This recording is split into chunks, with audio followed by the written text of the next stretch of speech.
വയനാട് മാനന്തവാടിയിൽ ഗൃഹനാഥൻ കാറിനുള്ളിൽ ആത്മഹത്യ ചെയ്തു. തലശ്ശേരി സ്വദേശി സജീറാണ് മരിച്ചത്. ഗുരുതരമായി പൊള്ളലേറ്റ ഭാര്യ നജ്മുനിസയെ ആശുപത്രിയിൽ പ്രവേശിപ്പിച്ചു. തീ കൊളുത്തുമ്പോൾ 3 മക്കളും കാറിലുണ്ടായിരുന്നു. ഇവരെ രക്ഷപ്പെടുത്തി. ഇവിടെ നമ്മൾ വരുമ്പോൾ കത്തുന്നതാണ്. ഓടി വന്ന തീ അടച്ച് ഇങ്ങനെ അയാൾ ഇങ്ങനെ കവിന്ന് ഇങ്ങനെ കിടക്കുന്നുണ്ട്. മക്കള് 3 ആളെയും പുറത്തേക്കാക്കി. പിന്നെ വർത്തമാനം പറയുന്ന ഒരു മോന് മാത്രമേ ഉണ്ടായിട്ടുള്ളൂ. ബാക്കി ചെറിയ മക്കളാണ്. പിന്നെ ഉമ്മയുണ്ട്. ഉമ്മക്ക് നല്ല പൊള്ളലുണ്ട്. പിന്നെ അയാള് എന്തായാലും കഴിച്ചിലാക്കാൻ പറ്റിയില്ല.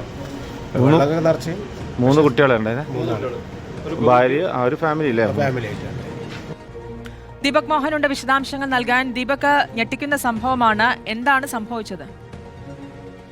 ശ്രുതി, ഇന്നലെ രാത്രി 10:30 ഈ സംഭവം നടക്കുന്നത്. മാനന്തവാടി ടൗണിനടുത്തുള്ള എരുമത്തെരുവിൽ നിർത്തിയിട്ടിരുന്ന കാറിന് തീ പിടിക്കുന്നത് കണ്ടാണ് പ്രദേശവാസികൾ ഓടിക്കൂടിയത്. ആ സമയത്താണ് വാഹനത്തിനകത്ത് ആളുണ്ടത് ശ്രദ്ധയിൽപ്പെട്ടത്. ആ വാഹനത്തിനകത്ത് ഈ ഉണ്ടായിരുന്നത് കർണാടക അതിർത്തിയിൽ ബേക്കറി നടത്തുന്ന കണ്ണൂർ സ്വദേശിയായിട്ടുള്ള സജീർ എന്ന ആളായിരുന്നു. ഈ സജീറാണ് തീ കൊളുത്തിയത്. അതായത് ദേഹത്ത് പെട്രോൾ ഒഴിച്ച് വാഹനത്തിനകത്ത് കയറി ഇയാൾ തീ കൊളുത്തുകയായിരുന്നു.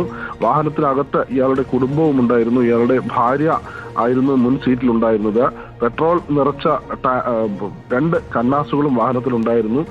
തീ കൊളുത്തിയ ഉടൻ തന്നെ പ്രദേശവാസികൾ ഓടിക്കൂടി. ഉടൻ തന്നെ ഫയർഫോഴ്സ് അവിടെ എത്തി വാഹനത്തിന്റെ തീ അണച്ചെങ്കിലും ഈ സജീറിന്റെ ജീവൻ രക്ഷിക്കാനായില്ല.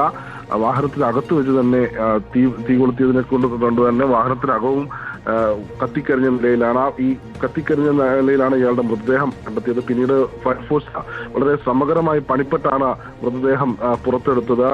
ഭാര്യ നജുമിനുസയ്ക്കും ഗുരുതരമായി പൊള്ളലേറ്റിട്ടുണ്ട്.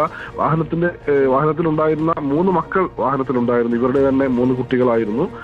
2.5 വയസ്സുള്ള കുട്ടിയും ഒപ്പം 14 വയസ്സുള്ളൊരു മകനും വാഹനത്തിലുണ്ടായിരുന്നു. പക്ഷെ ഇവരെ നാട്ടുകാർ ഇടപെട്ടാണ് പെട്ടെന്ന് തന്നെ മാറ്റിയത് കൊണ്ടാണ് വലിയൊരു ദുരന്തം ഒഴിവായത്.